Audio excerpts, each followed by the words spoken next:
Bonjour, bienvenue pour une nouvelle vidéo, cette fois-ci pour vous présenter la figurine numéro 41 de la collection Street Fighter avec le personnage de Hakan. Alors j'ai mis un peu de temps pour la voir, je réussissais pas à la trouver vu que mon buraliste n'avait pas reçu, donc j'ai dû me déplacer à un autre endroit pour la voir, et puis après le temps de faire la vidéo, donc voilà quoi. Donc figurine à 11,99€ que vous trouvez chez votre marchand de journaux. Voilà, ça sort toutes les 2 semaines, en principe c'est assez régulier. Si vous les trouvez plus chez votre marchand de journaux, n'hésitez pas à les commander en allant sur le site Altaïa ou voir sur d'autres sites s'ils les vendent. Voilà, donc quand même collection assez régulière, assez peu onéreuse et assez intéressante niveau qualité-prix. Voilà, donc nous allons l'ouvrir pour voir ce que ça donne. C'est la numéro 41.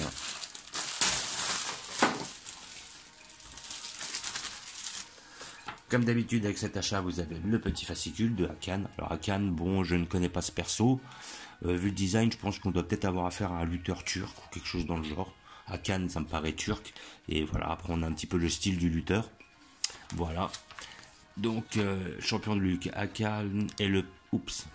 Hakan est le père de famille dévoué et un habile chef d'entreprise.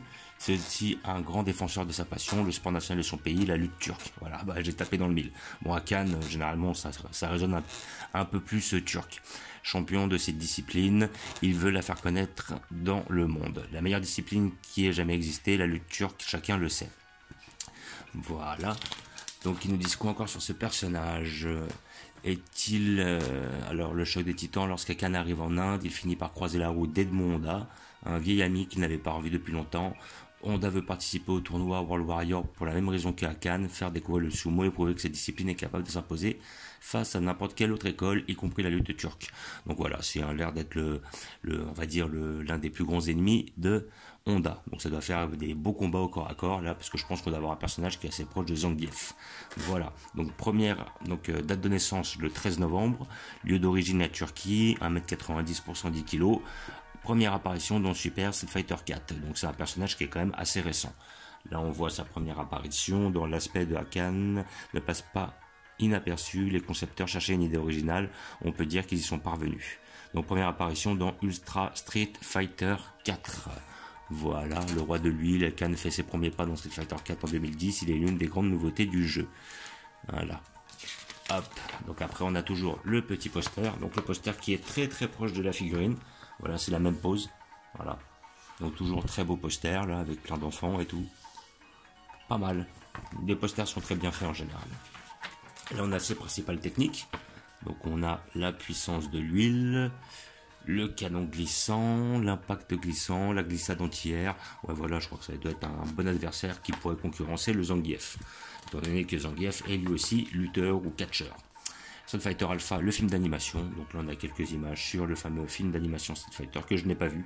Voilà, donc je sais pas ce que ça donne. Ouais, j'ai l'impression qu'il a l'air... ouais, il est quand même différent du premier film. Le premier film était pour moi super. Celui-là peut être pas mal. Aussi le design a l'air d'être pas mal par rapport au perso. Plus visiblement ce que je vois, il a l'air... Ouais. Non, c'est pas Akuma, c'est Tian que je vois sur la photo là, sur la petite photo ici présente.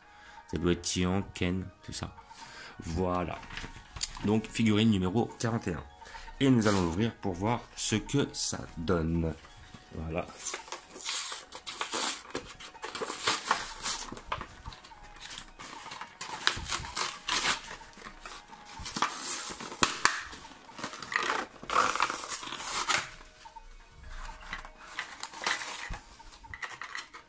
Donc le personnage a l'air assez massif.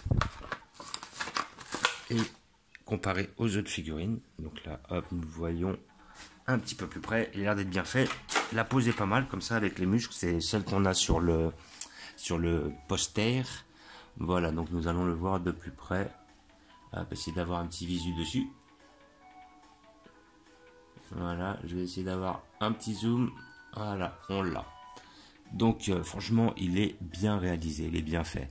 Donc j'ai pas l'air de voir trop de lignes pour une fois justement, enfin par rapport à une figurine torse nu.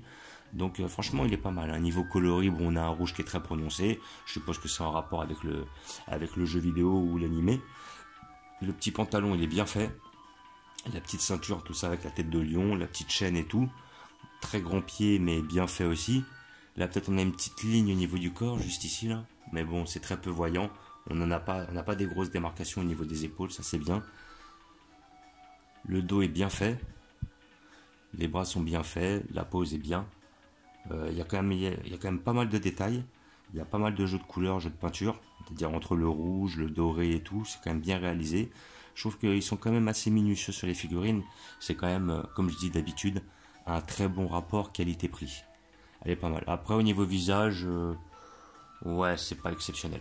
Alors après, c'est ça, c'est son visage, hein, c'est sa tête. On va essayer d'avoir un petit visu dessus. Après, voilà, si ça veut, voilà. Donc voilà, on le reconnaît bien. Mais le visage n'est pas hyper bien fait. Je pense pas que le perso soit beau aussi d'origine. Donc c'est pour ça. On a ces petits trucs dans les cheveux bleus, là, c'est bizarre. Voilà, on a son petit, comment dire, son petit tatouage là sur le bras. La tête, bon, est pas hyper bien faite, je trouve. Il y a un peu des lignes au niveau du cou. Mais bon, sinon après, tout le reste du corps est bien fait, quoi. La musculature est bien faite, les obliques sont très bien faits, les abdos, les bras, rien à dire. Le déguisement, très bien. Franchement, elle est pas mal. Elle est bien réussie. Moi, je la conseille par rapport à tous les gens qui aiment le personnage. Franchement, c'est une belle réussite pour pas trop cher. Comme je disais, figurine que vous trouvez à 11,99 € chez votre marchand de journaux. Si vous ne la trouvez pas, n'hésitez pas à vous abonner sur le site Altaïa pour l'obtenir. Peut-être que vous pourrez les commander à l'unité, sinon allez voir sur d'autres sites. Je pense qu'elles sont quand même assez accessibles. Peut-être vous pourrez trouver, genre sur le Bon Coin, eBay, tout ça, des lots pour des gens qui veulent s'en débarrasser. Mais franchement, elles sont quand même assez qualitatives. Il faut avouer que des collections, des figurines de collection Street Fighter, on en trouve vraiment très peu. Voilà. Donc, comme d'habitude, je vais trouver un emplacement où la mettre. J'en profite pour faire justement un petit message. J'ai été voir sur, comment dire, chez un YouTuber qui s'appelle Geno, sa collection de Street Fighter, car il a fait un diorama magnifique où il les met tous, enfin plutôt toutes ses figurines en scène, dans un diorama qu'il a fait, je suppose lui-même, mais en tout cas qui est hyper bien réalisé et qui rappelle la première jaquette de Street Fighter 2 où on voyait justement les combattants dans la rue. Et il a justement, c'est toute une rue qui est faite avec beaucoup de minutie, on voit même jusqu'à l'intérieur des appartements et tout ça. Franchement, de très très beaux dioramas. Là, j'ai revu qu'il a refait une vidéo il y a pas longtemps, il y a 6 jours. Donc maintenant, si vous voulez aller le voir, hop, parce qu'il s'appelle Geno. Voilà, ça s'écrit comme ça, Geno. C'est sa chaîne, justement. Et je préfère montrer l'écriture parce qu'après, si on connaît pas, on risque pas de trouver. Et là, vous pouvez trouver un très beau diorama de Street Fighter qui est très très intéressant. Franchement, j'ai été bluffé quand j'ai vu. Il est magnifique, quoi. Après, je pense que je suppose qu'il le fait par lui-même. Il a quand même un don pour ça, pour tout ce qui est, on va dire, voilà, travail d'orfèvre, on va dire la minutie et tout ça, parce que ça demande réellement beaucoup de travail et franchement, ça donne. Donc comme d'habitude, je vais vous montrer où je vais la placer. J'ai trouvé une petite place pour le perso. Hop. Voilà, je mets juste là. Notre petit perso, je l'ai mis entre Rolento et notre ami Nash. Voilà, comme vous pouvez voir, il sera bien là entre les deux là. Rolento qui était très bien fait. Le petit Nash aussi. Comme ça nous fait ça. Après, hop, je pense que je pourrais en placer une deuxième là-bas, une deuxième là-bas. Après, au-dessus, comme d'habitude, vous avez la petite collection purement féminine. Voilà, comme vous pouvez voir. Là, on a notre ami Tiank. Notre ami Honda, Chun-Li derrière, Rose. Et après, quand vous remontez, vous avez le DJ, Zangief, Fei Long.